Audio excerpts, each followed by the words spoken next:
Hey, what's up guys? RyGo here from Kite.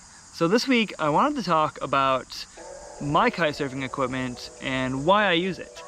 And I guess a bit of background here, but I have been a shop rider and a gear tester for Kite for about 4 or 5 years now, done tons of reviews on the channel, and I've really had the opportunity to try a lot of different kites in a lot of different places from all the different lineups that they carry. I've had a good amount of time on a lot of different gear, and I've really kind of narrowed in what I want out of my equipment. So the next part of this equation is what kind of riding do I like to do? And when it comes down to choosing your kite surfing gear, what you want to get out of the sport, what it means to you is really important. So what is kiteboarding to me? I mean, ultimately kiteboarding it's freedom, it's adventure, it's traveling, it's progressing and pushing myself and seeing what I'm capable of. But ultimately, if I had to classify myself as a rider, I wouldn't actually pick any one particular niche. I would say that I'm a true free rider, so I really like to do a bit of most everything, and there are definitely some things that I favor over the other. So, like I said, for me, kiteboarding, it is adventure. So to that end, I love to explore new locations. I love to check out the nature, whether it's up in Michigan, riding through all the different like wildlife and plants, or going down to the Florida Keys and going through the backcountry and riding through the mangroves and seeing just that clear blue water. For me, I just love that cruising and exploring aspect of kiteboarding. So aside from the adventure aspect of camping, exploring, and kiteboarding with my friends, ultimately I would say that I'm probably most passionate about freestyle and park style riding. So for me, I definitely take a lot of time to travel and go to explore different lagoons and find flat water spots. And for me, I'm always looking for the next big empty lagoon where I can progress and work on unhooked riding and try new things and really just push myself in that aspect of kiteboarding. And aside from the freestyle and the whole adventure of chasing different lagoons and things like that, I'm really passionate about park style kiteboarding. It is a very niche thing. Not too many people like it or understand it. Not many people practice it, but it's something that I love. I'm really passionate about it, and what it comes down to is Mother Nature doesn't always play nice. I can't kiteboard every day, but I do live next to a cable park. And for me, it's like the perfect crossover because I can get a session every single day after work and go ride cable and bring that back to the kite. And there's so many crossovers and similarities between the two sports that I feel like I can kiteboard every day, and it's really exciting just to progress in a really unique side of the sport that I kind of feel like is maybe just a bit ahead of its time. And for me, it's just a really exciting side of kiteboarding that I'm driven to progress in, and I love doing with my friends.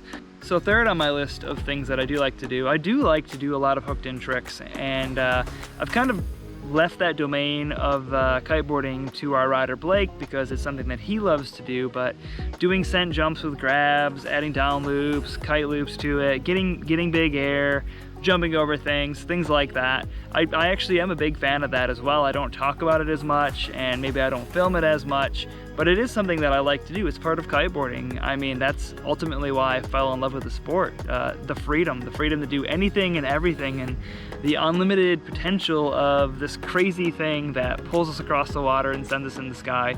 So I really do love that facet of kiteboarding, which is actually played a pretty big part in my choice gear. I do want to have gear that allows me to do all these different things.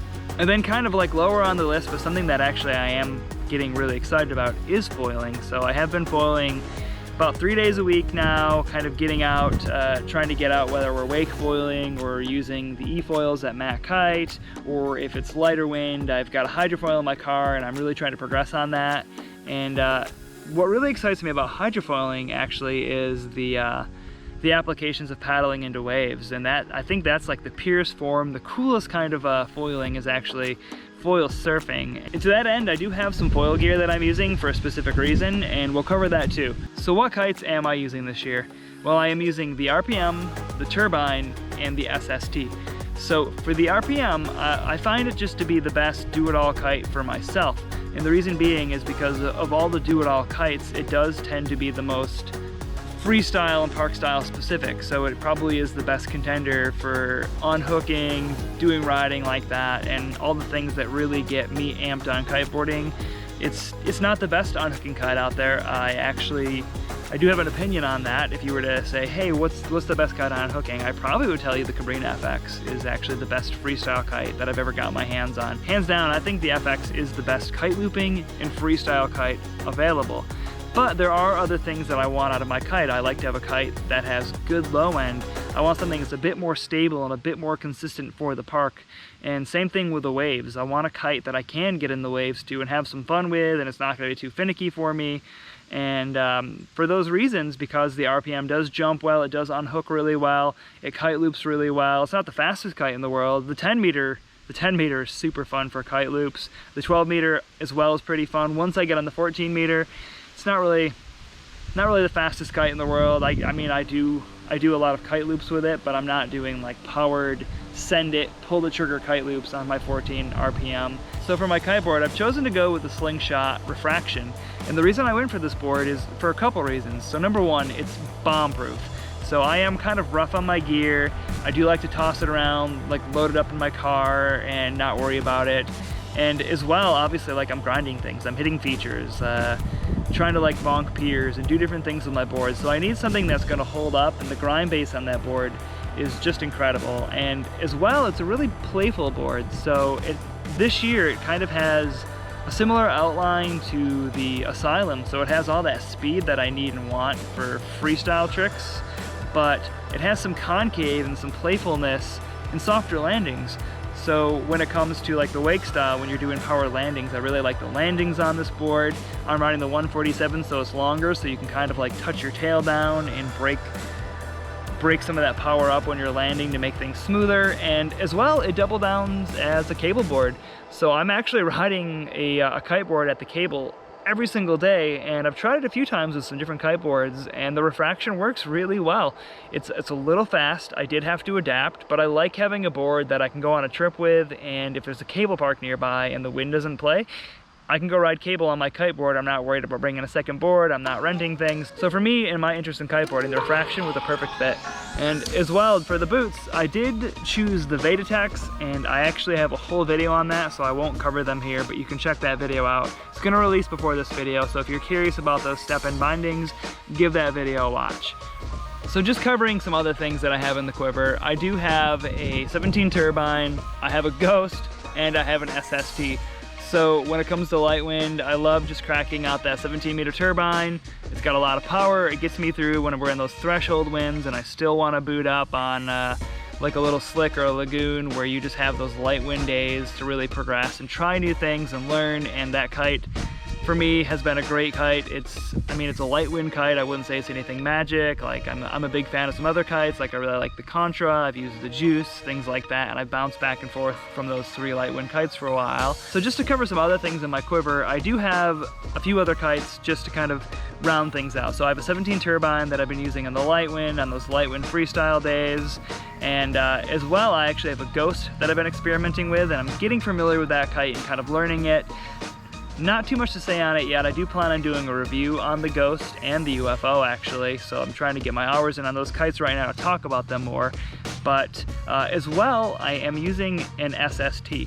So I have a 9 SST that I'm using for hydrofoiling, because as I've been progressing and getting more and more stoked on it, and I'm sure a lot of you out there as well who are practicing foiling have figured out you want to be on the smallest kite possible and the smallest board possible when you're kite foiling. So for me, the 9 SST was a no-brainer. Like, it's a good size for me to kind of progress on, as I'm not really as far along as Tucker on his journey, where he's always like seems to be on a 5 meter surf kite every time he goes foiling. The 9's a good middle ground where I'm not getting overpowered on my foil, but it's something that's fast that I can loop and I can move without getting ripped off the board or overpowered really fast on my foil.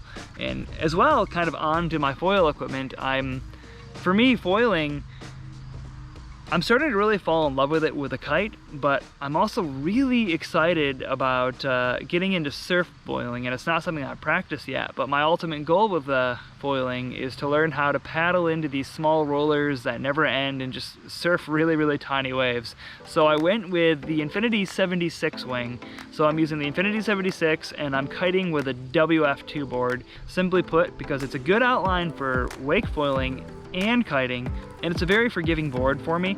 So that's been a fun, good contender. I'm sure as I progress in my foiling, I'm probably gonna go for smaller and smaller boards and smaller kites, but for now, that's a great fit. And what I like about it is later on when I do progress, I still have that board for wake foiling, and the wing I'll be able to use as well when I get more into the waves and surfing. And that's something that really excites me, is just having one foil that can kind of do everything for me and what I want to do, keeping it more minimalized. So yeah, that's it for this video. I hope you guys enjoyed it. Let me know what your favorite kite is. Tell us about your quiver in the comments. Just share with us what you're using, why you're using it. So yeah, that's a wrap, guys. I hope you guys found this video helpful. If you did, please give it a thumbs up. Don't forget to subscribe, and until next time.